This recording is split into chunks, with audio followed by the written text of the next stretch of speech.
Seja bem-vindo a mais um episódio de O Backstage. Obrigado por você ter clicado aqui nesse áudio, nesse vídeo. A sua interação com a gente é super importante, então eu quero pedir para você já curtir, ativar o sininho, compartilhar esse conteúdo que a gente tem feito com muito carinho para você. E esse carinho a gente quer que você também compartilhe para aquelas pessoas que você acredita que vai ser importante. Eu quero também pedir para você seguir a gente lá no Instagram, ok?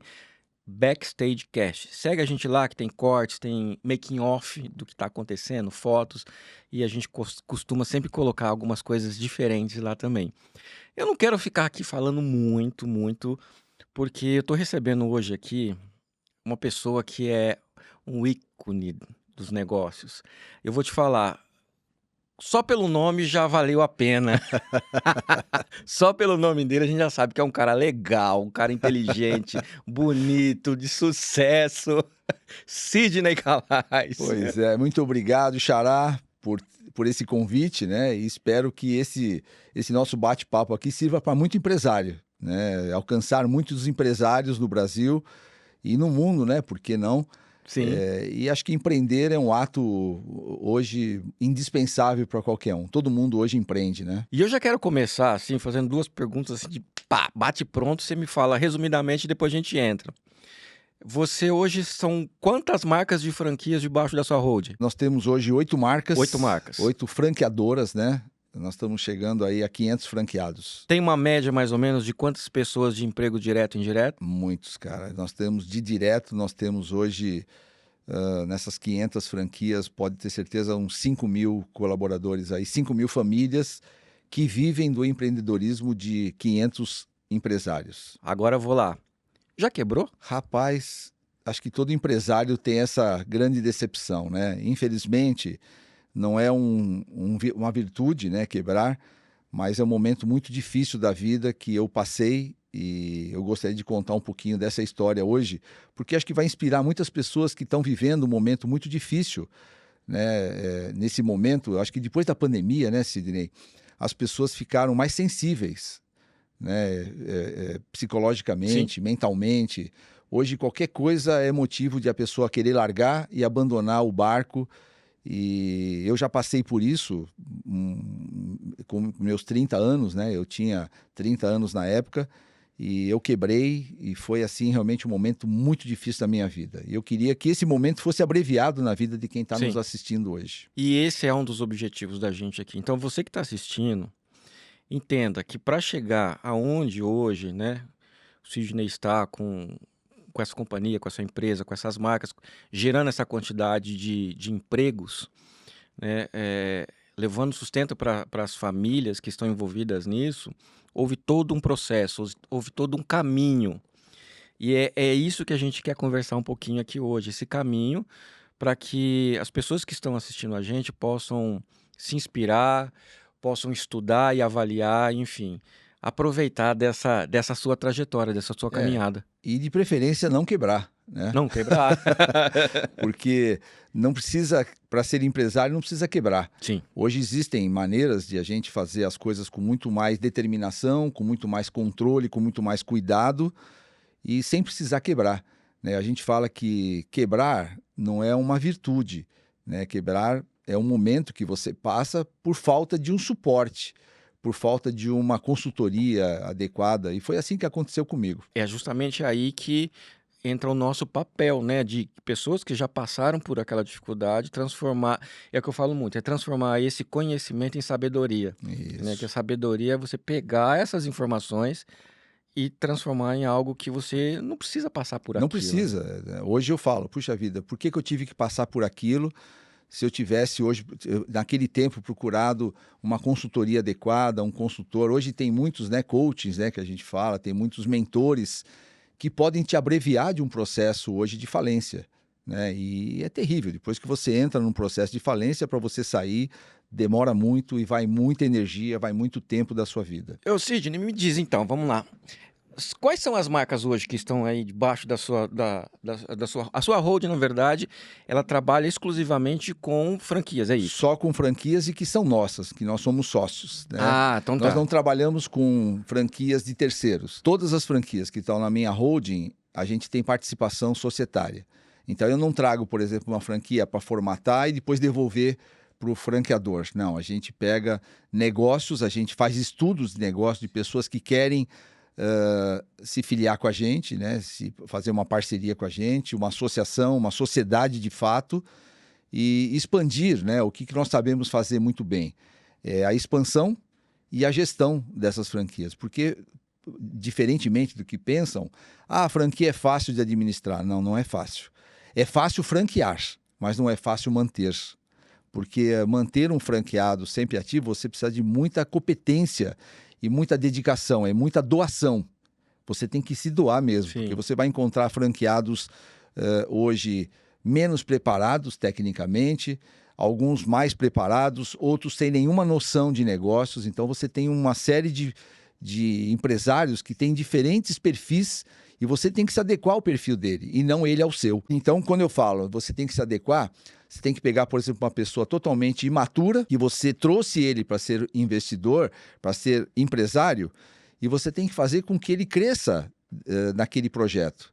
Porque esse é o sucesso de uma franqueadora. Agora, esse quesito de ser marca própria sua, né? Ser sócio e não administrar uma marca de terceiro, isso foi uma coisa natural ou foi assim, não, eu não nós quero? já criamos com esse objetivo. O objetivo era esse mesmo. Esse é o objetivo. A gente não queria ter, por exemplo, uma prateleira com um monte de franquias para você oferecer. Porque não faz sentido você vender para mim, né? Não tem muitas empresas que vivem Sim. assim. Mas não faz sentido para mim ter uma marca que você põe na prateleira e você vende e faz só a expansão. Eu quero fazer do começo ao fim. A gente pega, então, por exemplo, uma franqueadora que quer crescer, que já existe, esse é o ponto importante, né? Essa franquia tem que já existir, tem que já ter um negócio pilotado. Tá. A gente faz uma análise, uma due diligence nela para ver se realmente os negócios são compatíveis com o que o mercado precisa e é oferecido. E trazemos para o nosso grupo fazendo um M&A com essas empresas, comprando ações, trocando ações, e ela faz parte do grupo. Então, hoje são 8 marcas, né? A Dr. Shape é uma delas, que hoje está com o meu filho, o Felipe Calais, e com o meu irmão, e com o Paulo, o Roberto Calais, que é meu irmão, e está com o Paulo, que foi o fundador, e hoje estão vivendo lá no mesmo modelo de franquia que a gente vive. E aí, próprias nós temos hoje, então, a primeira que nasceu foi a Escola Ana Hickman, depois eu vou contar como ela nasceu. Que legal. É uma escola profissionalizante, que tem cursos na área da beleza e de tecnologia. Temos a Mais Laser, que é uma clínica de depilação a laser, e não só depilação a laser, hoje nós estamos com mais 22 tratamentos diferenciados que são necessários aí para compor o nosso portfólio de produtos, de serviços. Temos Além do Olhar, que é um ateliê que começou com sobrancelhas e cílios lá em Goiânia, e hoje nós transformamos em clínica de estética corporal e facial. Sim. Também com a Ana Hickman. Então, são 3 marcas com a Ana Hickman. Temos 2 marcas com a Sabrina Sato, que é uma clínica odontológica chamada Odonto Special, que tem serviços multissetoriais. Nós temos hoje, por exemplo, tudo que vai numa boca, desde estética, correção, aparelhos, você tem estética do dente, hoje está se usando muito, né? Lente de contato, clareamento, botox está se usando. Hoje nós temos um acordo, inclusive, com a Allergan, então nós temos o botox. Enfim, são vários tratamentos estéticos e dentísticos também, né? Temos uma de energia solar também com a Sabrina e com o Duda Nagli, são placas de energia solar, que hoje no mercado realmente está muito difundido. O mundo hoje está mudando a sua forma de entender as hidrelétricas, o que eram vistas como uma forma de alterar muito a geografia de uma região. Hoje nós temos o sol que nos dá energia de graça, né? Então a gente capta essa energia do sol e transforma em energia elétrica. E é muito mais barato, né? É muito mais barato, existe um investimento inicial que você consegue hoje, em 4 anos, praticamente você pagar esse investimento e depois você fica mais 25 anos utilizando essa energia gratuitamente que vem do sol. Além disso, nós temos o Clube 04, que é um pet shop, muito bacana, ó, toda uma filosofia de atender o pet. Que, né? que é um outro mercado que É um cresceu mercado demais, gigante, né? é um mercado gigante. Tem pessoas que hoje deixam de ter filhos para ter Pra pet. ter pet. Ou então não pode ter filhos, mas tem o pet. E o carinho com o pet hoje é uma coisa assim absurda, né? E temos a Nani Sound para quem é apaixonado por carro. Então nós temos películas, nós temos proteção de PPF, nós temos toda a parte de higienização, LEDs, som automotivo. E para quem é apaixonado por carro, esse é um segmento que não para de crescer. Me responde aqui, uma curiosidade, ô Sidney. Tem além da questão do negócio, que você avalia, né? Se tem mercado, como que tá lá toda a contabilidade da coisa, enfim. Esse processo todo, existe algum item fora isso que faz parte da sua essência? Que nem, por exemplo, eu vi que você está muito antenado nessa área de estética, do autocuidado, até mesmo o carro é Sim, estética. é estética também. Tem algo assim que você traz no seu coração que fala assim, não, eu vou para essa área porque isso sempre me traz algo a mais. Uma boa pergunta, Sidney. Eu gosto muito da área de serviços, né? Não importa o tipo de serviços. Eu acho que tendo oportunidade, nós precisamos de escala. Franquia é escala. Tá. Você não pode ter franquia que não tem escala. Escala tanto de pontos de vendas como de público. A franquia vive de movimento, a franquia vive de público. Não adianta você ter um negócio nichado onde poucas pessoas têm acesso. Você precisa de muita gente comprando, muita gente entrando e muitos pontos de venda. Quanto maior a sua capilaridade, mais a sua marca fixa. Nós começamos lá atrás, eu vou contar um pouco dessa história, com a Microlins. A Microlins começou em 94 com pouquíssimas unidades e chegamos em 750 franquias. Então, o que a gente sabe fazer? Escalar, né?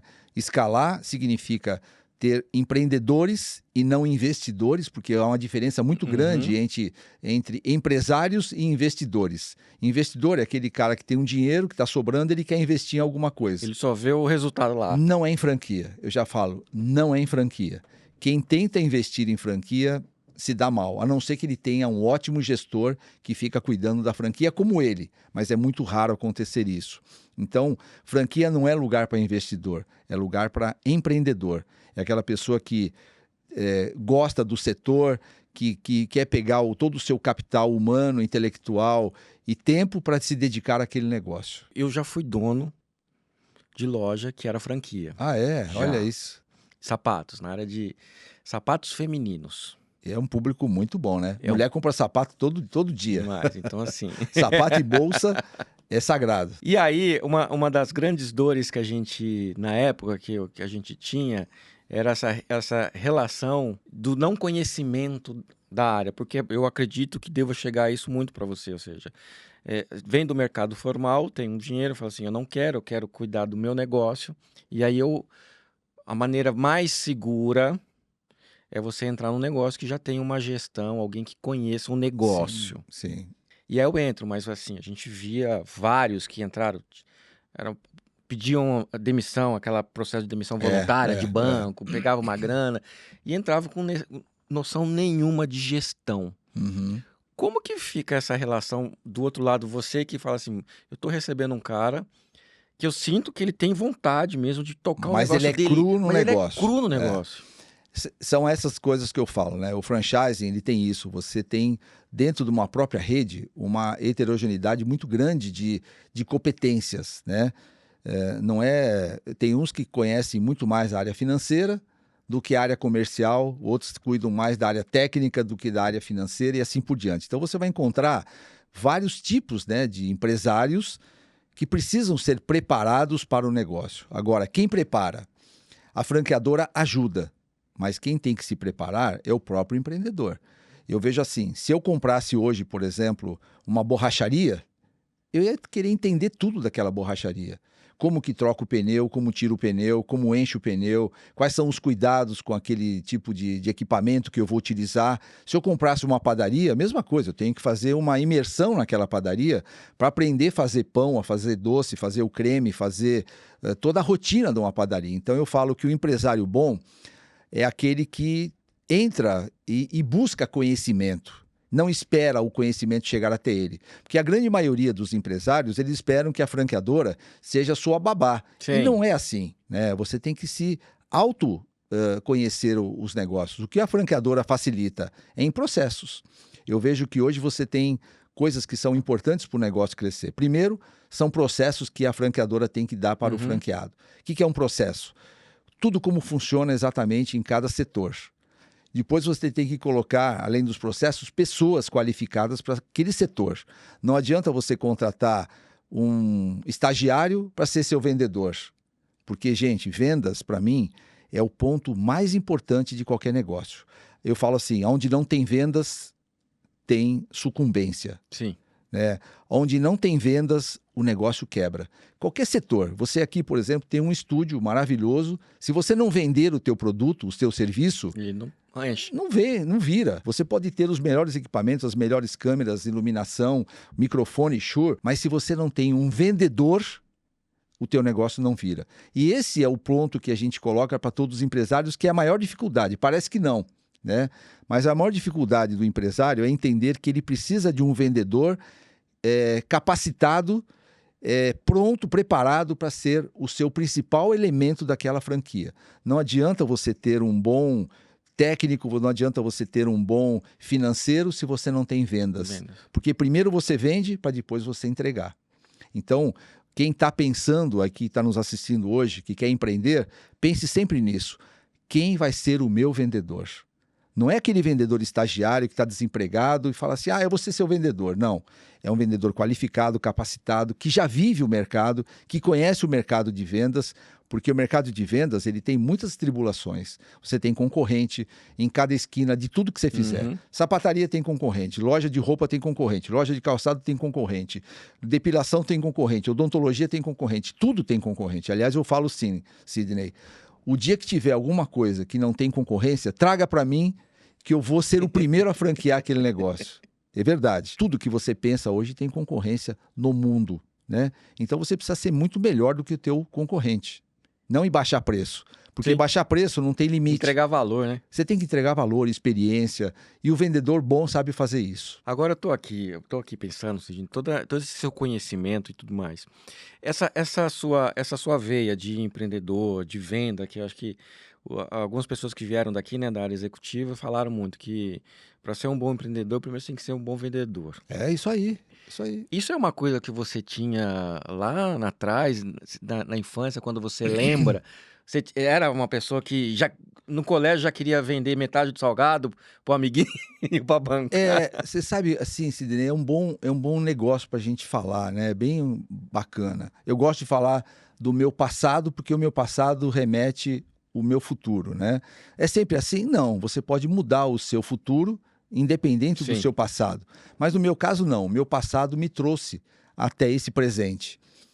Eu vim de uma família de origem síria. Minha avó era síria, meu avô francês, não sabiam falar o português, vieram para o Brasil jovens, tiveram muitos filhos, entre eles meu pai. Todos meus tios comerciantes da 25 de março naquela época, que tinha muito turco naquela região, muito sírio, muito árabe, né? Então, meu pai era contador, meu pai foi o único da família que não era comerciante. Meu avô era comerciante, meu avô plantava café no interior de São Paulo com os irmãos, teve uma empresa de ônibus, então ele sempre foi empreendedor, meu avô. Eu não cheguei a conhecê-lo, ele morreu muito cedo e a minha avó mal falava o português, minha avó falava o árabe, né? E meu pai muito cedo foi trabalhar como engraxate, né? no Mercadão Municipal, que fica lá no centro, e se formou em como contador, e ele ia fazer a contabilidade dos patrícios lá da 25 de março. E eu ia com ele, muito pequenininho, eu ia com ele desde pequeno, acompanhei meu pai, com 6, 7 anos, eu ia com ele e eu via aquele movimento nas lojas e eu gostava daquilo. E meu sonho, como criança, era um dia trabalhar naquele balcão, vendendo. Eu sempre gostei daquele movimento de gente comprando. É tipo o árabe mesmo, né? Você ia com o pai trabalhar, só que em vez de olhar o que o pai estava fazendo, É, olhava os olhava clientes do pai. o comerciante vendendo, fazendo negociação. Aquilo para mim me atraía muito. Então isso veio do meu sangue, né?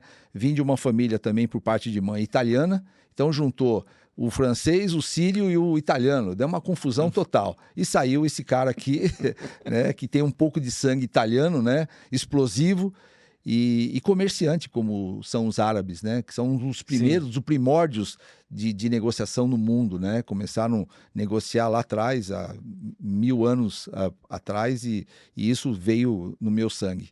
E eu comecei a empreender muito jovem.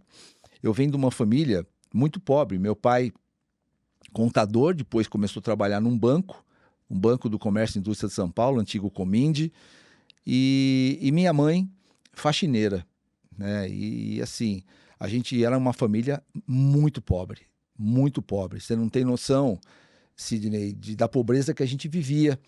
A gente vivia numa casa dos fundos, na Moca. Eu nasci na Moca, aqui em São Paulo. A gente vivia numa casa nos fundos, né, de uma outra casa. Um dormitório, uma cozinha e um banheiro externo. Essa era a nossa casa. E a minha mãe saía para fazer faxina com filhos embaixo do colo dela, né? Então imagina, você receber na tua casa uma faxineira com um monte de filho. Ninguém gostava. Então ela passava por muitas humilhações por isso, né? E tinha algumas que deixavam ela levar os filhos, e criança não para. Fazia bagunça, fazia desordens. E você no meio disso? E eu no meio daquilo. Eu tenho 3 irmãos, somos em 4, e era uma bagunça geral. E juntava com as crianças dela, e aquilo lá se tornava um problema para minha mãe, né? E minha mãe sempre muito austera, muito doente. Ela tinha problema nas unhas, né? E eu sentia muita dó da minha mãe vendo ela passar por tudo aquilo. E ela, inclusive, trabalhava para um dos meus tios, né? Que era meu padrinho, que era veterinário. Meu tio era veterinário e tinha naquela época veterinária dentro da própria casa. Sim. Né? E eu lembro quando chegavam os cachorrinhos lá, eu era o primeiro a correr junto com ele, que eu queria ajudar. Eu tinha os meus 7, 8 anos, eu estudava lá pertinho, vivia mais com meu tio do que com minha mãe, porque minha mãe saía para fazer faxina, eu ficava na casa do meu tio. E meu tio veterinário, quando chegava um cachorro, eu ajudava ele a segurar o cachorro, Sim. dar injeção, fazer anestesia no cachorro. E eu gostava muito, né, dessa área animal. E aquilo me fascinava. Eu gostava de aprender. Eu sempre fui uma pessoa que sempre aprendi muito. Eu gostava de aprender cada dia mais sobre tudo, e autodidata. Eu pegava livros para ler, eu ia na biblioteca, eu pegava títulos que eu queria ler. Então eu sempre fui muito estudioso, né? E eu me lembro um fato que mudou muito a minha vida na infância. Com os meus 7 anos de idade, a gente morava nessa casa que eu te falei, e minha mãe pediu para mim: filho, vai até a vendinha do seu chocolate e me traz essa listinha para aquele dia, para fazer Sim. comida. A gente comprava para o dia, né? E eu tinha lá na listinha, tipo, meio quilo de arroz, meio quilo de feijão, alguma coisinha, óleo, alguma coisa que ela pediu. E eu lembro que eu cheguei com aquela listinha, era do outro lado da rua, na Rua do Oratório, e tinha uma vendinha de esquina que vendia tudo a granel. Você nem sabe o que é isso, vocês nem sabem, vocês são jovens, né? Eu Mas vim do antigamente, interior, eu lembro como que é isso. antigamente tinha aqueles sacos de arroz, de feijão, de açúcar, e o cara vinha com uma colher grandona lá e colocava e me pesava lá, meio quilo, 250 gramas, era tudo assim naquele tempo, e cadernetinha, não era dinheiro. Eu lembro que cheguei lá com essa listinha nesse dia, e o chocolate chegou para mim e falou: filho, fala para tua mãe que a conta dela aqui está encerrada porque está devendo muito. Eu falei: caramba, como é que nós vamos comer hoje? Porque a gente dependia daquilo para comer o dia. Era o pão nosso de cada dia mesmo naquela época, né? Eu falei: caramba, eu atravessei a rua desolado, falei: eu não vou deixar a minha mãe mais passar por isso. Eu vou ajudar a minha mãe. Cheguei para ele e falei: mãe, o chocolate falou que a conta está encerrada lá porque está devendo muito, tá? Passou do seu limite. É como se fosse o limite, né? Ele tinha um limitinhozinho lá. E minha mãe, coitada, começou a chorar. E eu falei: mãe, mas eu vou te ajudar, eu não vou deixar mais você passar por isso. a senhora passar por isso, não era você, né? Que a Era gente um falava, respeito. a senhora, eu não vou chamar a senhora a passar por isso. E aí eu tive a ideia de vender pirulito. E aí eu comecei a vender pirulito na porta de um cinema que tinha na Rua do Oratório, tinha um cinema, Cine Patriarca, eu comecei a vender pirulito. Claro que aquilo lá não dava nada, mas me ajudava a satisfazer a felicidade da minha mãe, vendo que eu estava ajudando Já era ela. algo que você estava Já era contribuindo. algo. Então eu comecei a empreender muito jovem, vendendo pirulito. Com os 14 anos, meu pai me arrumou um trabalho dentro do banco, do Cominde, que foi um banco maravilhoso, né? O Banco do Comércio de São Paulo, da família Quartim Barbosa, na rua 15 de Novembro. E eu comecei a trabalhar no Largo do Café, no centro de São Paulo, muito perto do meu pai, como office boy, com 14 anos de idade. Pra você ter ideia, Sidney, eu ia com sapato furado, né? Não tinha calçado, e a gente andava muito naquela época, mas andava muito, porque não via correio, não havia e-mail. Hoje você quer falar com uma pessoa, você manda e-mail, WhatsApp. Antigamente não, era carta. E o office boy, ele levava a carta no lugar dos carteiros que hoje tem pelos correios, né? Então eu era um carteiro, eu entregava a carta o tempo todo. Chegava no escritório cansadíssimo, a secretária mandava comprar cigarro, jornal, e eu sempre fazia isso com muito gosto. Eu fazia isso com muito amor. Tudo eu fazia com muito amor, porque eu sabia, né, que aquilo ia me trazer um crescimento dentro do banco. E foi assim. Eu estudei muito, não deixei de estudar nenhum dia. Eu não almoçava, para você ter uma ideia, não tinha dinheiro para almoçar. Eu vivia com a caixinha que os diretores e as secretárias davam para mim. Naquela época, pouquíssimo, mas com aquele pouquíssimo, às vezes eu comprava um lanchinho num barzinho que tinha na esquina do Largo do Café, chamado Dá Licença. Ele era tão pequenininho que todo mundo comia com a mão assim. Não podia comer com a mão assim, você tinha que comer com a mão assim. Então era um cachorro quente, com um pãozinho e um suquinho que eles davam naquela época, tipo R$1. E é o que dava para comer. É o Dá Licença. É o Dá Licença. Então todo mundo comia ali no Dá Licença e a gente vivia assim o almoço, né? Quando tinha gorjeta. Né, quando eu recebia uma gorjetinha, porque às vezes eu ia comprar cigarro, o troquinho ficava para mim, eu ia andar em algum lugar, eu ia a pé para poder economizar a condução, e aquilo lá ficava para mim comer. E depois ia estudar de noite e fui crescendo dentro do banco com muito carinho que eu tinha pelo que eu fazia, com muita dedicação. E para você ter uma ideia, passei para caixa, trabalhei em tesouraria, fui para o setor de crédito imobiliário. Em 7 anos de banco, eu saí de office boy e cheguei como diretor de crédito imobiliário. Então né? aí dos 14, mais ou menos os 14, que você 14 chegou até a entrar? os 21. Até os 21. 21. Com os 21, me formei em administração de empresas, estudando sempre em colégios públicos, né? Nunca fui em colégio pago, só a faculdade que eu fiz em escola paga, mas eu já estava melhor lá no banco, crescendo, e foi realmente um momento de muita luta, porque eu estudava demais, cara. Eu sempre fui um Caxias, nunca fui um bom aluno. Eu tinha que estudar muito para ser mediano, né? É gozado isso, né? Eu tinha um amigo, Pedro Vanderlei Ventura, que esse cara, ele não estudava e ele sempre tirava 10. E eu estudava que nem louco, estudava 7, 6, 5. Eu falava, meu Deus, eu sou burro demais, né, cara? Mas eu estudava muito, e isso foi me dando conhecimento. Depois eu me formei em economia e aí comecei a empreender. Saí do banco, né, com 22 anos de idade e fui montar uma corretora de seguros. Agora, só uma pausa aí. Por exemplo, eu não sei se você tem isso claro na sua memória, porque a gente tem assim, você ali vendendo pirulito, então você já na área de vendas, e logo depois você ali num banco, num trabalho mais burocrático, vamos dizer assim. Apesar de ser um office boy, mas era uma questão mais num ambiente mais burocrático. Você se recorda, lógico, tirando essa parte do esforço que você disse, é bem dedicado, você lembra, por acaso, tem algum sentimento assim, nossa, eu preferia vender pirulito em vez de estar redigindo carta, assim, ou Não, não? não, não. Sempre quando eu faço alguma coisa, eu me entrego totalmente para aquilo, sabe? Mesmo que seja alguma coisa que eu não goste de fazer, mas eu me entrego porque eu sei que aquilo faz parte do que eu tô do meu trabalho. Então você fala assim: "Poxa, tem alguma coisa hoje que você não gosta de fazer?" Hoje em dia eu falo: "Sim, eu não gosto de trabalhar hoje na área financeira". Você vê, eu me formei em administração, economia e não gosto da área financeira. Uhum. Então, para mim aquilo é um tédio. Eu gosto mesmo é de operação, eu gosto muito é de estar no dia a dia, eu gosto muito do comercial, eu gosto muito do marketing, mas eu não gosto de área financeira. Então, mas às vezes eu sou necessário fazer, porque como eu sou o CEO, o presidente da empresa, eu tenho que saber de números, eu tenho que saber. Sim. Então eu faço aquilo não com não gostar, mas eu faço por obrigação, mas eu faço bem. Tudo que eu faço, eu gosto de fazer com muita dedicação, com muita energia, e com é assim que a gente ganha o conhecimento. Porque tem muitas vezes que não é fazer só o que você gosta, Sim. é fazer o que precisa ser feito, né? E você tem que fazer bem feito. Não adianta fazer mal feito.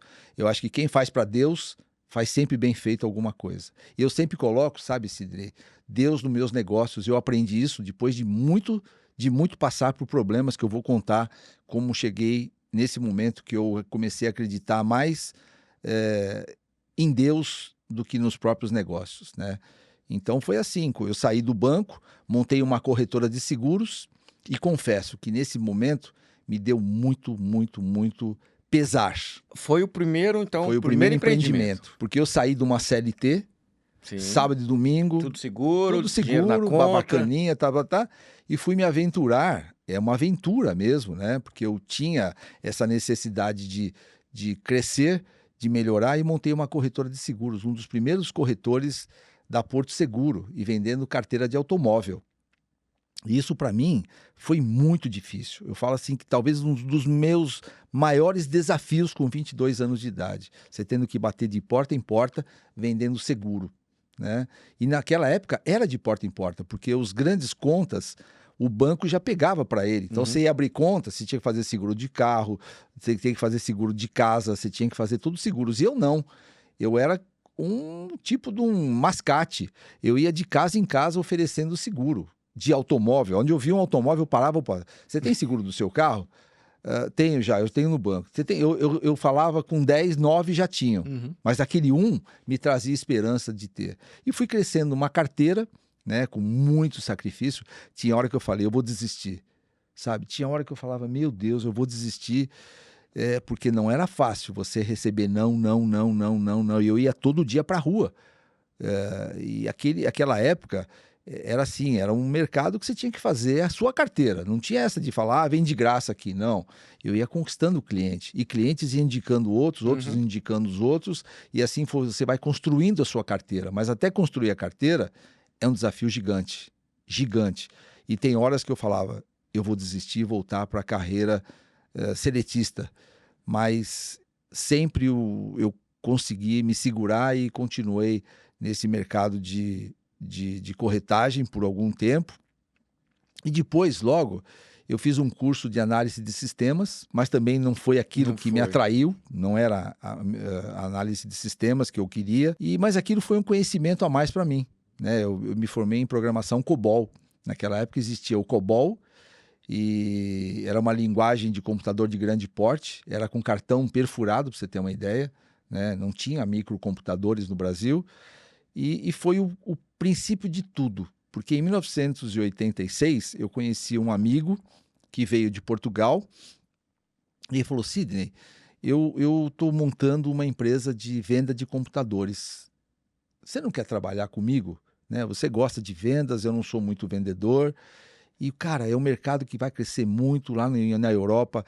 A gente tem crescido muito, Estados Unidos está crescendo muito. E eu falei, poxa, por que não? Né? Eu peguei a carteira que eu tinha de automóveis, deixei com meu pai e fui trabalhar com ele dentro dessa linha de computadores de pequeno porte, que a gente hoje conhece como PC, o notebook, né? Que hoje todo mundo tem um Sim. notebook. E quando eu vi aquilo, eu falei, caramba, é isso que eu quero para minha vida, vender computador. Né? O Brasil, naquela época, estava vivendo uma plena reserva de mercado. O que é isso? O Brasil não vivia na mesma tecnologia dos Sim. outros países. A gente era muito atrasado, pelo menos 10 anos para trás de tecnologia. Então, carro importado não existia no Brasil. Era um bloqueio comercial muito forte, né? Muito forte, muito forte. era aquela época que veio depois do governo militarismo, né? Nós passamos por esse momento de reserva de mercado para preservar o mercado nacional. Só que o mercado nacional não tinha a qualidade que tinha lá fora. Uhum. Então era tudo muito arcaico aqui, porque você não podia trazer equipamento, você não podia trazer nenhum produto importado. Não é que você não podia, era quase que proibitivo, porque os impostos eram muito altos. E eu falei, como é que eu vou trazer computador para o Brasil com esses impostos tão altos? Mas aí sempre o brasileiro dá aquele jeitinho, e esse jeitinho é que me levou à falência. Por isso que eu falo que assim, o jeitinho não vale a pena. Não vale. Hoje eu falo, o jeitinho não vale a pena. E quando eu comecei a trazer computadores para o Brasil, foi assim, pequena escala, né? A gente começou a trazer 5, 10, e naquela época um PC XT 4.77 MHz, tela de fósforo verde, que hoje processa menos do que um celular, ele era vendido por US$ 5.000 aqui no Brasil, com uma impressorinha LX800 da Epson, aquela matricial, né? Mas aquilo era uma novidade para o Brasil. Era uma novidade para o mundo que estava saindo da máquina de datilografia, uma Olivetti Linea 88, e ia para o computador. Algumas empresas já estavam estabelecidas no Brasil, como a Prológica, e algumas poucas empresas estavam no Brasil vendendo computadores. A Prológica foi uma das primeiras. E eu falei, cara, isso é um mercado gigante. Mas né? era um mercado só de companhias médio para grande, não é isso? Só, não era computador pessoal, era de médio. As grandes, como bancos, estavam começando com um computador de grande porte. Boros e IBM, eram os dois que disputavam o mercado. Uhum. Era uma sala de mais ou menos 200 metros quadrados, com temperatura baixíssima para controlar poucas coisas naquele tempo, né? Então, o processamento era mais terceirizado para birôs de processamento. Mas poucos tinham acesso a computadores. Então, eram computadores de médio e pequeno porte. Aí eu fui convidado, nesse período, para trabalhar numa empresa do meu cunhado, que era a Controldata do Brasil, que estava chegando aqui no Brasil para fazer máquinas de médio porte.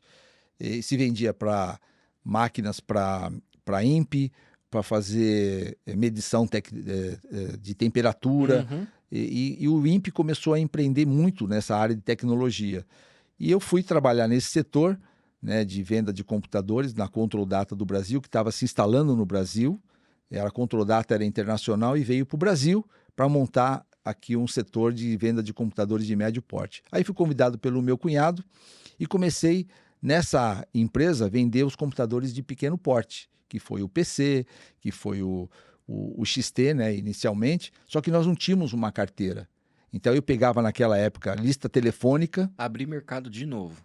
Abrir mercado de novo. Igual na época Eu do pegava a seguro. lista telefônica, páginas amarelas, ia pegando as empresas de maior porte. Então eu mesmo selecionava e ligava. Eu ligava lá para, por exemplo, Bombril. Falava, poxa, Bombril ainda não deve ter computador. Ligava para lá, só que naquela época ninguém queria saber de computadores, porque todo mundo terceirizava os processamentos, né? E não dava para ter um computador dentro da empresa. E eu comecei a insistir. Aí fui para Atlas, fui para Bombril, fui para Café Jaraguá, que foi um dos primeiros a me abrir as portas. Nunca me esqueço disso, na Vila Maria. Foi um dos primeiros a comprar meus computadores lá. E aquilo foi dando um caminho bacana, porque um foi indicando para o outro foi indicando e a gente começou a vender computadores. Depois veio o PC, XT, depois do XT veio o 286, depois veio a linha 386, a linha 486. Eita, nessa época eu já existia e já sabia desse negócio. Olha eu não isso, sou tão novo assim. Então pronto, aí já começou a tua época. Aí o que aconteceu? Eu fiquei nessa empresa do meu cunhado e voltei para o mercado individual. Aí montamos uma empresa para vender computadores. E comecei a vender computador, trazendo de Portugal, trazendo dos Estados Unidos, a gente importava partes e peças e trazia de uma forma não legal. O que é não legal? A gente trazia com meia nota, a gente trazia com um quarto de nota, porque os impostos eram proibitivos. Isso é certo fazer? Hoje eu falo aqui olhando para todos os empresários. Não vale a pena. Porque nesse meio período eu ganhei muito dinheiro, foram 8 anos que eu saí de uma venda de 0 e fui para uma venda de $1 milhão por mês. Uau. Vendendo para o Brasil inteiro computadores de pequeno porte, PC, para comércio, PC para indústria, PC para particulares. E a gente foi crescendo, crescendo, crescendo, crescendo, e o dinheiro todo reinvestido, porque quanto mais você vende, mais você precisa ter capital para mandar para fora para trazer material, porque no Brasil não se tinha fábricas ainda, né? E todo mundo fazia, eu era um dos menores. Tinha empresas que faturavam 10, 15, 20 milhões de dólares por mês. E no jeitinho também. No jeitinho também. Só que esse jeitinho tem um custo. Esse jeitinho, ele te traz problemas. Então você era todo dia encharcado por vários meios, né?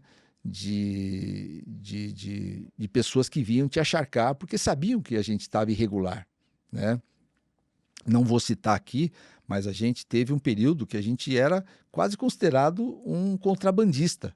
Quase não. Era um contrabandista. Não existe meia grávida, né? Então a gente era um contrabandista de fato, né? E todos eram naquela época. Foi uma época muito difícil para o Brasil, porque não existia aquela consciência de que eu preciso pagar impostos, eu preciso estar andando no meu ritmo. E aconteceu o pior na minha vida. Depois de alguns anos, né, já nesse mercado, eu comecei a ter a percepção de que aquilo não era para mim. Eu falei, cara, isso não é para mim. Eu não gosto de viver como bandido.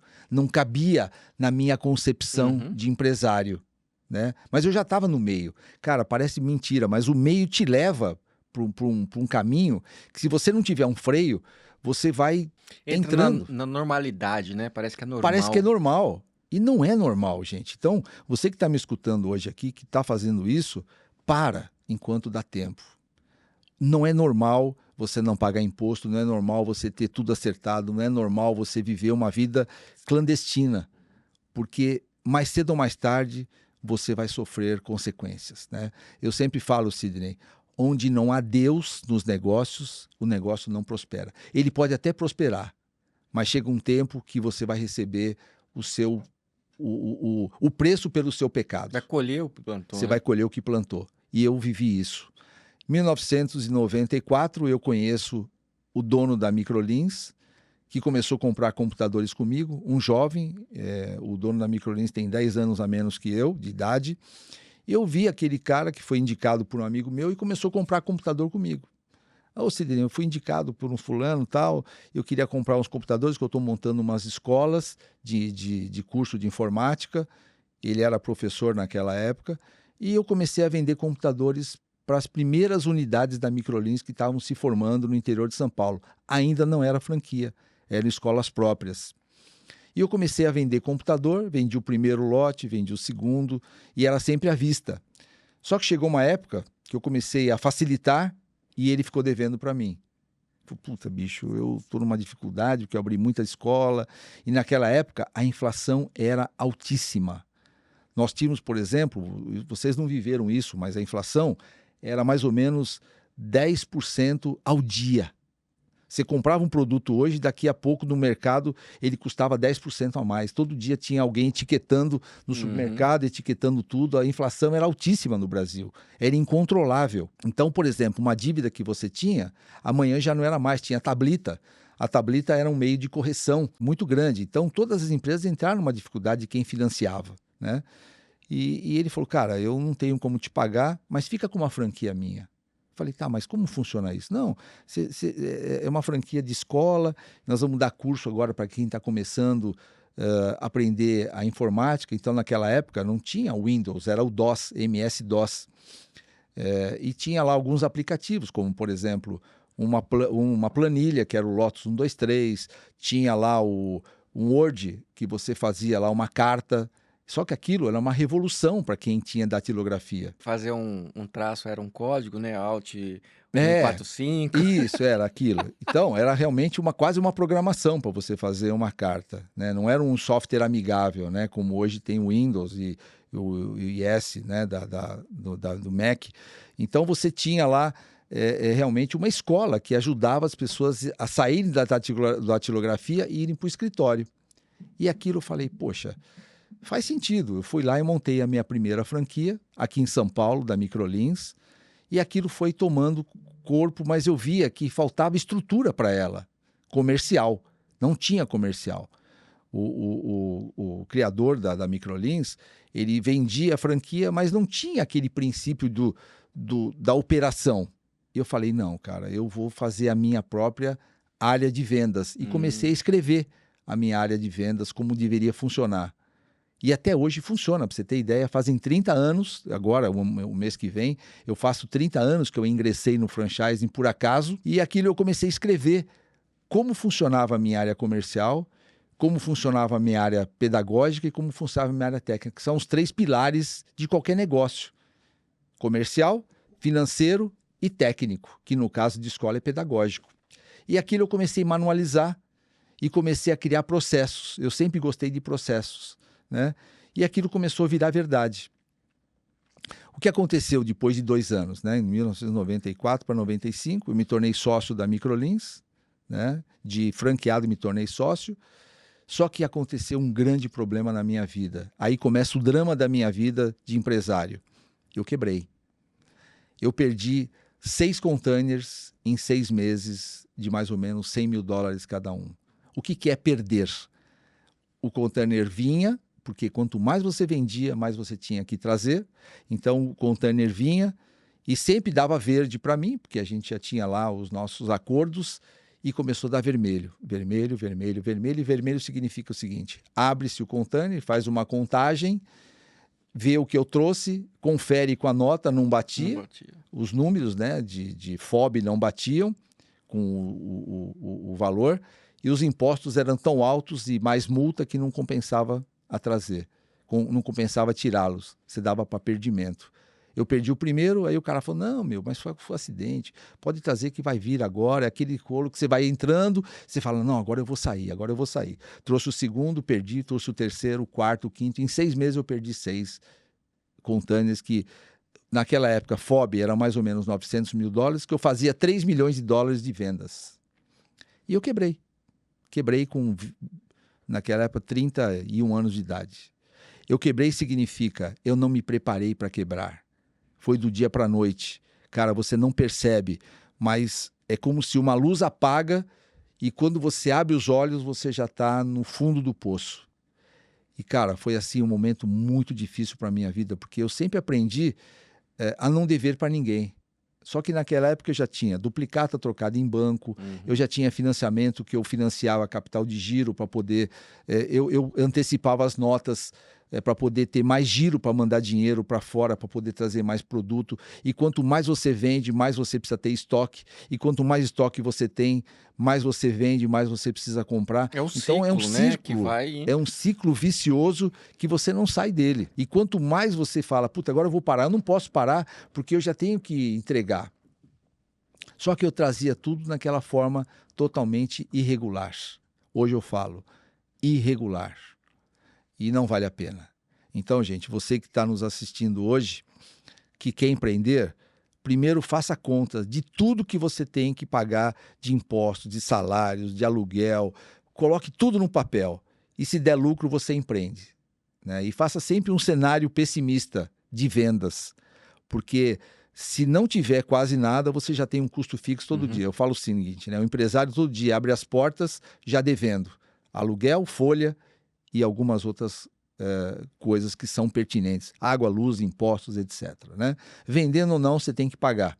Então, todo dia o empresário abre a porta devendo. Então, você precisa ter vendas compatíveis para pagar aquele custo. Só que eu não fazia essa conta naquela época. Embora formado em administração de empresas, você vai entrando no impulso. E aí, Sidney, eu quebrei e fiquei devendo $1 milhão. Uau. Eu vendi tudo que eu tinha. Hoje significa quase R$10 milhões para um jovem, sem nenhuma consultoria, sem nenhum anteparo familiar, porque eu não podia falar para meu pai, para meus irmãos, não tinha com quem falar. E nessa hora, parece um formigueiro que você bate o pé, os teus amigos vão embora, né? Aqueles amigos vão embora. Eu tinha, na época, um vendedor que ele só de comissão comigo ele tirava mais ou menos uns 30, 40 mil. Quando eu quebrei, ele saiu e montou um igual meu, menorzinho, né, de venda de computadores. E meu irmão falou para mim, Ney, vai lá falar com o Arthur, que ele está montando uma empresa aí, quem sabe você recomeça trabalhando com ele e tal, porque eu fiquei realmente um ano em profunda depressão, cara. Depressão. Eu queria saber por que que eu quebrei. Eu queria achar culpado, né? E o empresário que quebra quer achar culpado. O culpado foi o governo, o culpado foi os impostos, o culpado foi o meu sócio, o culpado foi o mercado, o culpado foi o governo. Não, cara, o culpado é você. Você é o dono do seu CNPJ. O seu CNPJ está vinculado com o seu CPF. E o seu CPF é teu, não é de ninguém. Você não pode deixar os outros administrar aquilo que é seu. Eu não posso deixar que ninguém cuide do meu CPF, porque amanhã a consequência é minha. Então, hoje, aquele que está aí vivendo um momento difícil, falando, mas a culpa é de alguém, não, coloque a culpa em você mesmo, levante a cabeça e corra para o sucesso, porque você só quebra quando você se declara quebrado. E foi assim que eu fiz. Eu me declarei quebrado e eu quebrei. Passou um ano nessa... Não, eu passei 3 anos em profunda depressão. Uau. Profunda depressão. Eu tive que vender casa, vender carro. Eu tinha já o Daniel, meu filho já pequeno, e eu vivia em função dele. Tinha meu filho Daniel e o Felipe, né? Eram pequenininhos, eu tinha que pagar a escola, eu tinha que sobreviver, eu tinha que levar comida para dentro de casa. Mas aquilo foi um momento muito difícil na minha vida, porque você sai de uma dívida, né, que não é formal, não é uma dívida que é assinada, a não ser para bancos. Mas os outros que eu devia eram mais de boca. Mas você tinha que pagar, porque os caras vinham te cobrar com um revólver na mão. Foi assim durante muito tempo. Eu era cobrado com um revólver na mão. Ou eu pagava ou eu morria, entendeu? E eu comecei a vender tudo que eu tinha para poder pagar o que dava para pagar. Fiquei devendo bancos e impostos, né? E foi realmente um momento muito difícil da minha vida, né? Momento que eu falo que é o momento para você fazer uma reflexão para entender o porquê deu errado. E eu lembro, Sidney, que um dia, numa desses problemas que eu tive, eu fui procurar uma advogada para negociar com ela um aluguel de um colaborador meu que morava numa casa que eu alugava para ele. E essa advogada, depois que eu contei toda a minha história para ela, ela falou para mim, Sidney, eu tô vendo a tua história, cara, e eu quero te dizer uma coisa, você precisa conhecer Deus. Falei, caramba, eu nunca escutei isso de ninguém. Eu falei, não, mas eu conheço Deus. Ela falou, você não conhece Deus. O Deus que você conhece não é esse Deus superficial. Você precisa conhecer o Deus profundo que existe em cada um de nós.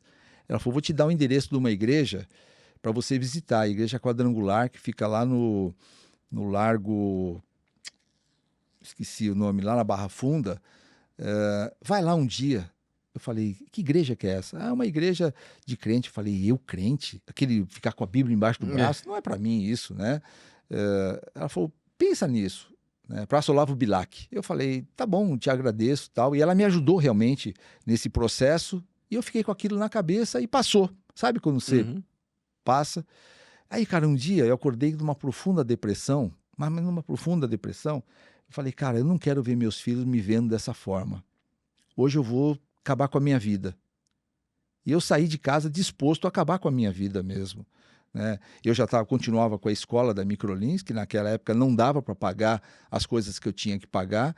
Saí da sociedade da Microlins que eu tinha e fiquei só nessa nostalgia, querendo saber por que eu quebrei. E fiquei trabalhando um pouquinho com a Microlins, né? Na minha escola que eu tocava lá, mas aquilo não dava o dinheiro suficiente para pagar minhas contas, e eu saí disposto a tirar minha vida. Foi quando veio o insight, eu deixei meus filhos na escola e veio aquele insight, Praça Olavo Bilac, do nada. E eu nem sabia, porque naquela época não tinha Waze. Eu fui andando, perguntando, e eu cheguei lá na Barra Funda. Naquele dia, na praça tinha um monte de movimento, né? Era um dia da semana, e eu cheguei na porta daquela igreja e eu falei lá pro porteiro, eu falei, eu precisava falar com um padre aí, que eu tô realmente me sentindo muito mal. Ele falou, padre, aqui não tem padre, aqui é uma igreja evangélica, aqui são pastores. E hoje você não vai conseguir falar com ninguém, porque nós estamos tendo um congresso de pastores aqui do Brasil inteiro. Era na Igreja Quadrangular. E eu falei, poxa, mas eu precisava falar muito, eu tô numa dificuldade muito... Aí comecei a contar um pouco da minha história pro porteiro, coitado, né? E o porteiro ficou tão constrangido, né, de não poder me atender, que ele falou, pera um pouquinho que eu vou chamar uma pessoa para poder te atender. E chamou o pastor Walter, e o pastor Walter desceu com uma bondade tão grande. Ele me levou para uma salinha e naquele dia, a primeira coisa que ele me falou, filho, fala tudo que você está sentindo. eu sentei numa cadeira como eu estou aqui hoje, ele abriu a Bíblia para mim, Isaías 40, 28, e leu para mim um verso que eu nunca mais esqueci na minha vida, né? E aquilo foi a transformação da minha vida. Eu comecei a frequentar a igreja quadrangular e conhecer Deus de fato, que eu não conhecia. Por isso que eu fazia o que eu fazia. Porque quem conhece Deus e pergunta para Deus, isso é lícito? E Deus falar que não, não faça, porque você vai ter problema. Então eu falo sempre o seguinte, você que quer empreender, coloque como teu sócio majoritário Deus. Se Deus não for teu sócio majoritário, não entre porque você vai perder.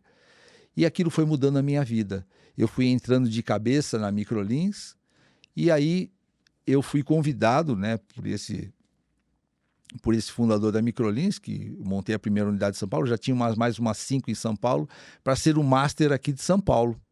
Só que eu não tinha dinheiro mais, eu não tinha carro, eu tinha BMW, vendi, eu tinha imóvel, vendi, e fiquei com um carro emprestado, um Uno, Fiat, aqueles Uno que mais quebrava do que ficava de pé.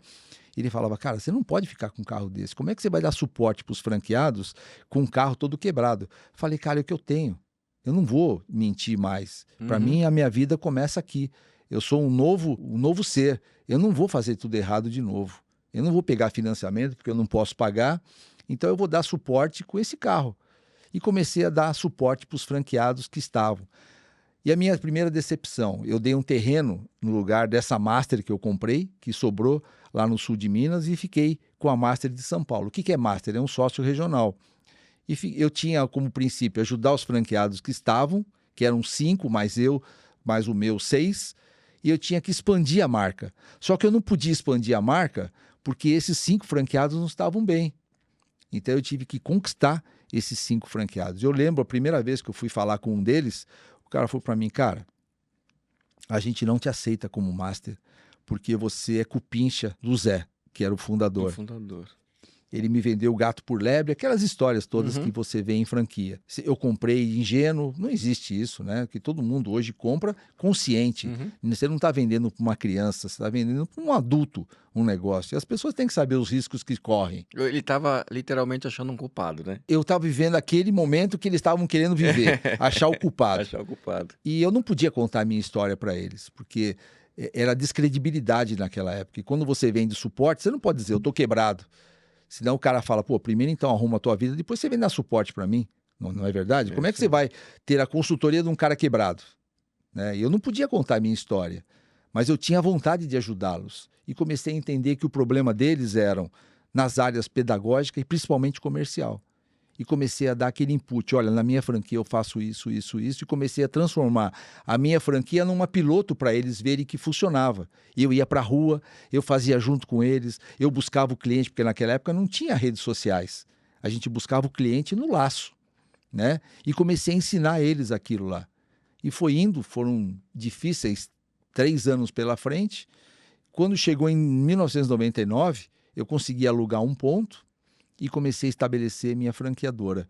E lá tinha um auditório pequenininho, né? E nesse auditório eu comecei a palestrar área financeira, área comercial e área pedagógica. Era eu e eu. Colocando para fora tudo aquilo que você passou escrevendo aquele período todo. Todo, né? A minha experiência, e aquilo foi dando confiabilidade para os franqueados que começaram a ver que a franqueadora estava começando a ter um formato.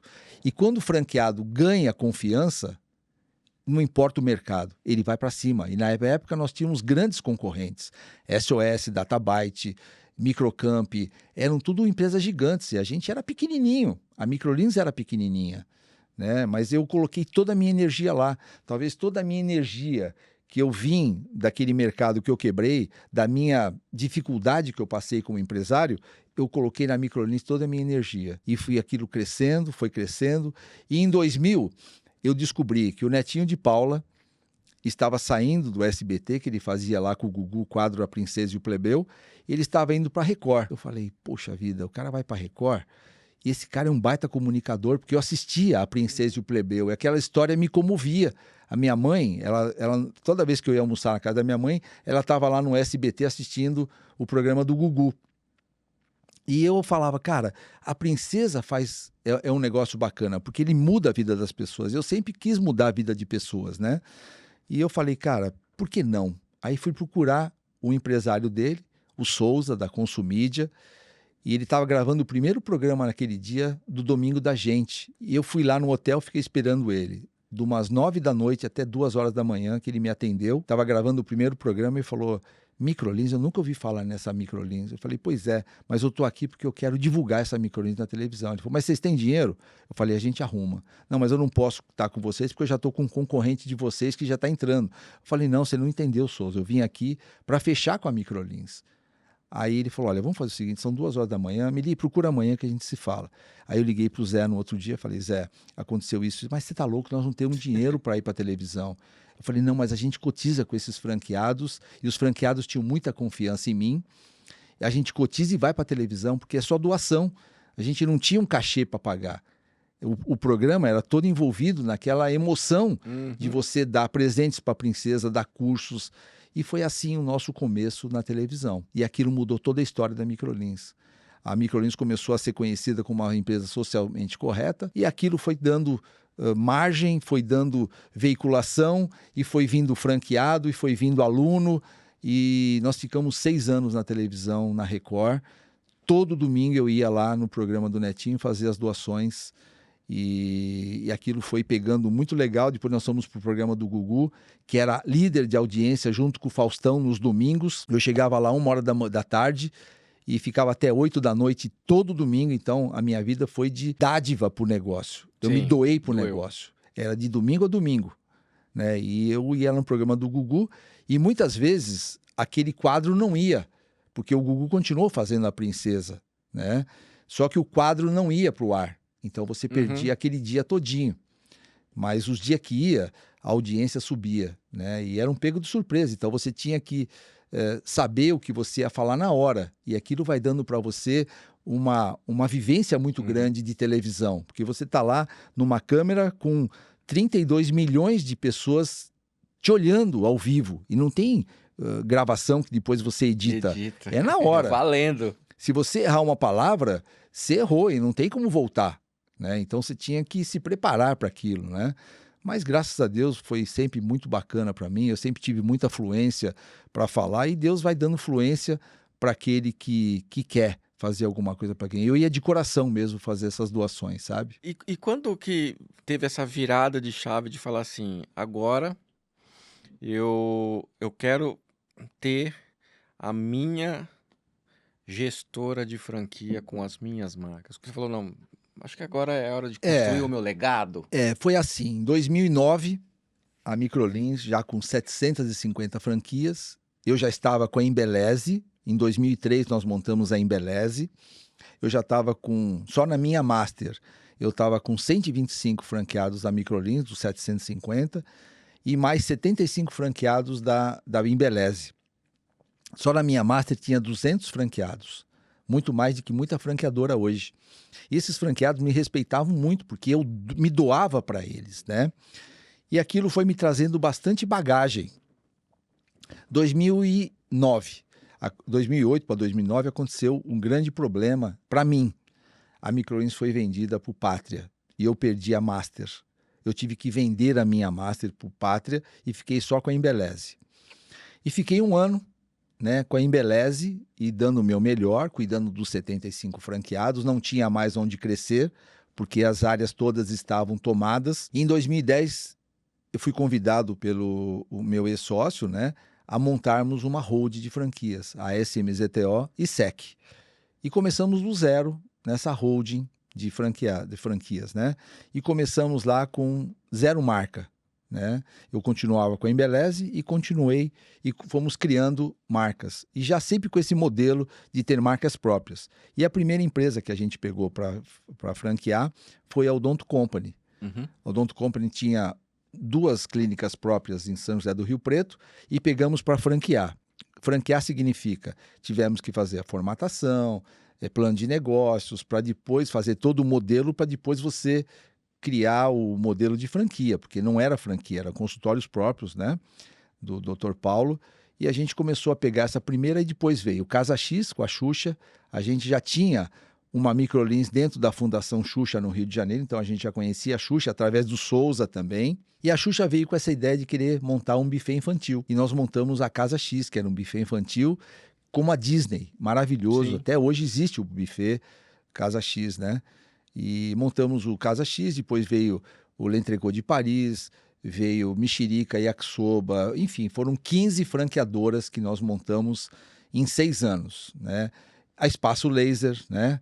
A Espaço Laser foi também um case de muito sucesso e ficamos com 15 franqueadoras. Em 2016, houve uma cisão dos contratos da Embeleze, eu tive que vender a minha Master e vendi as minhas cotas também da SMZTO, e eu já tinha um plano para mim, né?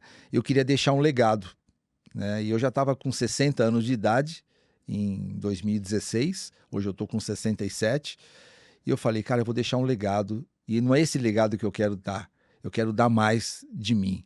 Eu falei, eu vou montar uma holding própria familiar. Foi aí que eu montei uma holding com os meus filhos, né, que sempre estiveram comigo. O Daniel e Felipe sempre viveram franquia. O Daniel e Felipe, essa parte eu pulei, quando o Daniel tinha 18 anos, o Felipe 14, eu coloquei uma microlins dentro do Palmeiras, num espaço que eu arrumei dentro do clube, que era o Palestra Itália, o Parque Antártica, e coloquei lá uma microlins para ele com 4 computadores, e eu falei, filho, isso aqui é de vocês agora. E lá, daqueles 4 computadores, eles davam aula, eles faziam cobrança, eles arrumavam o computador, eles limpavam o chão, limpavam o banheiro. Vai realmente E foi pra luta. na prática mesmo. E foi pra luta. E o Daniel, com 18 anos, foi com 14, ele trabalhava de segunda a sábado, das 8 da manhã até mais cedo, até começava às 7 e até às 10 da noite todo dia. Então, eu via que eles queriam empreender também.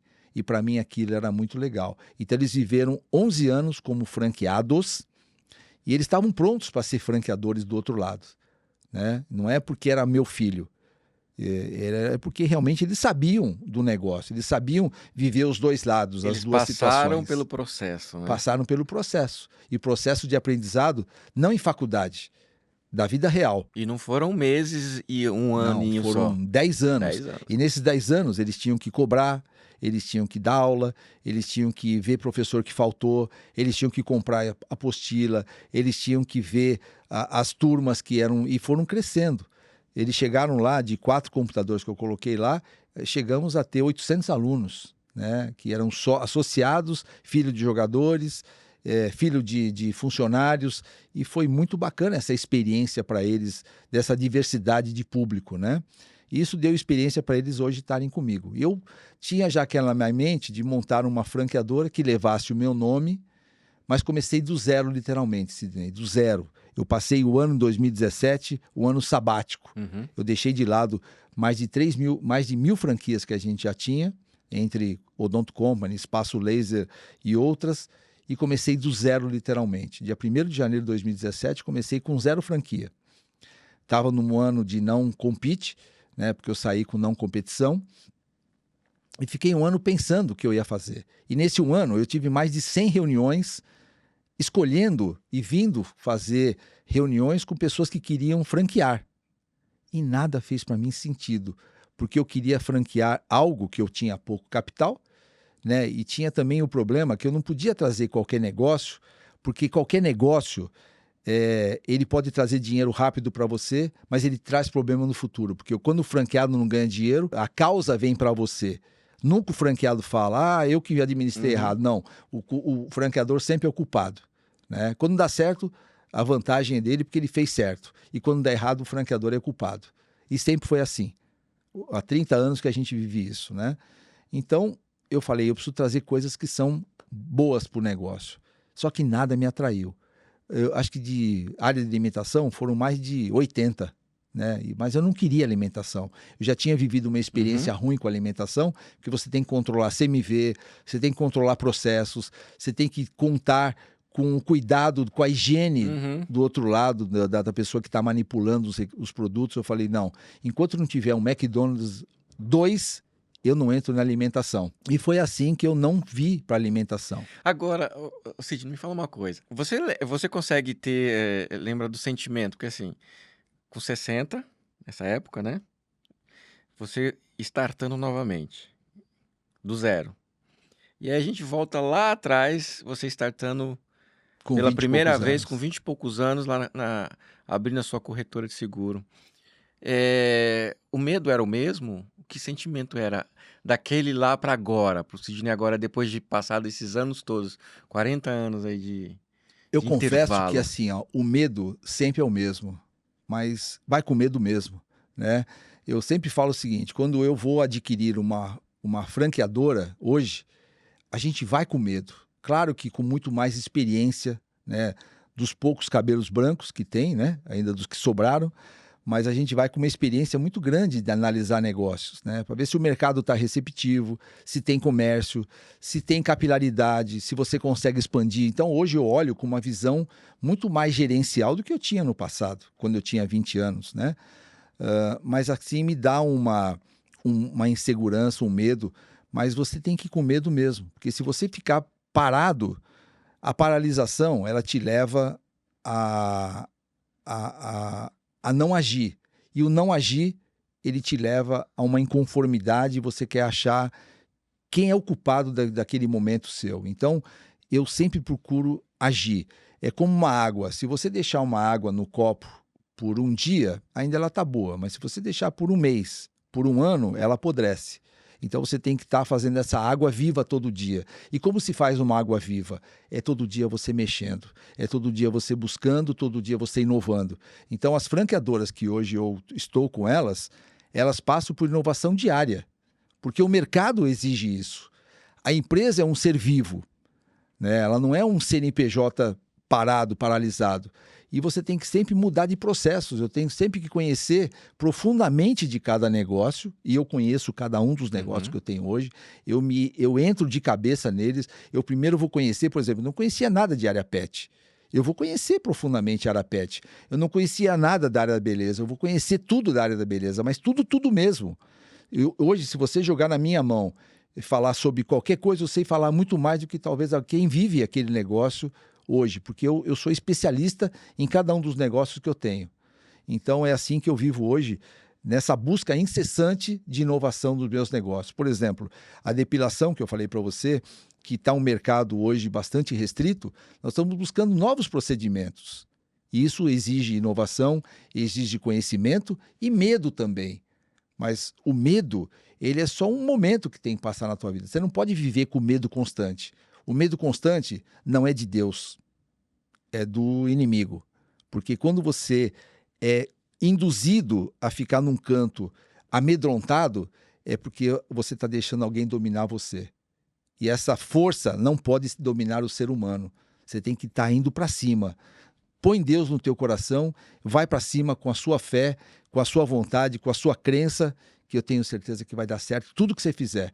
Pode ser uma empresa de vender empadinha, de vender bolo, de vender cachorro-quente. Eu passei agora aqui perto da igreja, como é que chama? Tamboré. Tamboré, e eu vi lá um carrinho com o porta-mala aberto, vendendo café para um prédio que estava lá. Isso é empreender. Aquele cara teve medo, mas ele foi com tudo e foi para cima e está fazendo o melhor dele. Isso é empreender, com medo, mas com coragem.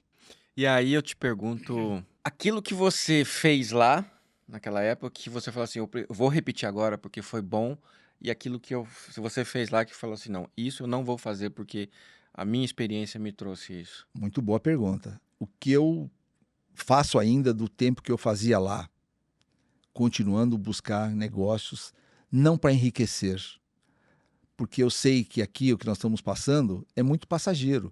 Do dia para a noite, pode ser que eu não esteja mais aqui. Então eu estou preparando, não herdeiros aqui, eu estou preparando seguidores meus que vão continuar com o meu negócio. Meus filhos, por exemplo, hoje eu não considero eles meus herdeiros, eu torno eles meus sucessores, né, e naturais, porque eles vieram para esse setor porque queriam, né? E hoje nós temos uma empresa bastante familiar e minha esposa trabalha no financeiro, meus filhos trabalham nas franquias, me ajudando, porque vai chegando um tempo que você vai ficando desatualizado. E essa juventude vai trazendo inovação. E você tem que estar acompanhando essa juventude. né? Assim como daqui a pouco vem meus netos, né? Como daqui a pouco vem uma outra geração plugada no 220. Hoje meu netinho com 2 anos, ele já pega meu celular e ele já vai buscando filme sem saber ler. É pela intuição, Uhum. né? Então essa geração, ela está cada vez mais tecnológica. Então o que eu faria? Continuaria empreendendo. E ainda não parei. Eu estou hoje com 7 franquias, 7 franqueadoras, e eu não quero parar. E não é para enriquecer, é para favorecer o empreendedorismo no Brasil. O Brasil precisa de empreendedores. O Brasil precisa de pessoas que deem empregos e que formem pessoas. Sidney, nesses meus 30 anos de franquia, eu peguei pessoas que trabalhavam na ponta como street e hoje são franqueados. E são franqueadores, e são palestrantes, e são empresários de sucesso. Então, o meu legado é fazer mudança de pessoas, né? E o que eu não faria nunca mais, não ter Deus como meu sócio majoritário. Essa é a lição que mais eu levo para dentro de mim. Tudo que eu faço hoje é na legalidade. Porque o que você faz fora da legalidade pode te dar dinheiro, mas não te dá paz, não te dá tranquilidade e não te dá o que a gente mais espera da vida. É o legado para você poder deixar o teu nome escrito nessa história. Cara, que história. Que história maravilhosa. E aí, a gente já tá indo aqui pro encerramento. Os seus netos hoje já são 4 netinhos? 4 netos. Hoje eu tenho o do Daniel, tem o Guilherme, tem a Gabi, a Gabriela, que é uma lindeza na minha vida. E o Felipe tem mais outras 2 lindezas que eu sou apaixonado por esses meus 4 netos, né? Tem a Nina, que completa essa semana, quinta-feira, 7 aninhos. E o Noah, que está com 2 anos e meio. São minhas 4 paixões. Esses aí fazem o Sidney ficar em casa um dia normal? Não. não ainda, mas o meu caminho é esse, sabe? Eu estou delegando mais para os meus filhos, né? Para que eu possa, pelo menos, viver um dia da semana com eles, né? É o meu prazer, cara. Eu, quando não vejo eles final de semana, a semana não completa para mim, cara. Sabe? A semana que eu não vejo meus netos, e quando meus netos chegam, cara, eu sou a quinta criança. Eu brinco, eu faço arruaça com eles, a gente faz um monte de brincadeiras, então eu renovo. Eu imagino os 2 filhos seu olhando pra você falando assim, não é possível. Não é possível que esse é meu pai. E não deixava eu pegar um doce antes do almoço. Não, cara, você sabe que eu sempre fui um pai, assim, de boa com os meus filhos, sabe? Assim, eu nunca lembro ter encostado a mão, nem no Daniel, nem no Felipe, porque eles sempre foram muito obedientes, né? A minha ex-esposa também deu uma educação muito legal para eles e até hoje é presente na vida deles, né? E eu vejo, falo assim, meus filhos foram um presente na minha vida e na vida da minha ex-esposa. E meus netos são hoje meus presentes também, cara. Eu acho que a coisa que mais eu agradeço a Deus todo dia é ter a família que eu tenho. A família, cara, é uma coisa que, sabe, poucos dão valor, mas é uma coisa que hoje dá raiz. Eu acho que o mundo está vivendo hoje esse problema terrível de guerra, de roubos, suicídios, homicídios, por falta da base familiar. E a base familiar faz uma diferença muito grande. Eu vim de uma família muito pobre, como eu falei, mas a minha base familiar sempre foi muito boa, né? A base familiar, o amor não pode faltar numa família, porque quem forma os seus filhos não são os professores, somos nós. Nós é que formamos o nosso caráter dos nossos filhos. E você é um espelho para os filhos. Sidney, eu lembro no tempo em que eu tomava uma cerveja, né, num churrasco que a gente fazia na chácara do meu ex-sogro, e eu bebia uma cerveja, mas aquilo eu falei, poxa, eu vou parar de fazer isso, porque se meus filhos verem eu beber, eles vão querer beber também. Então eu parei de beber completamente, e hoje meus filhos não bebem, não fumam, porque você é espelho para eles, né? Então tudo que você faz, sem querer, você passa para eles. Assim como meus netos estão me vendo, estão olhando para mim o que eu faço, e amanhã eles vão conhecer a minha história e vão querer, talvez, olhar para mim e falar, poxa, que avô que eu tive, né?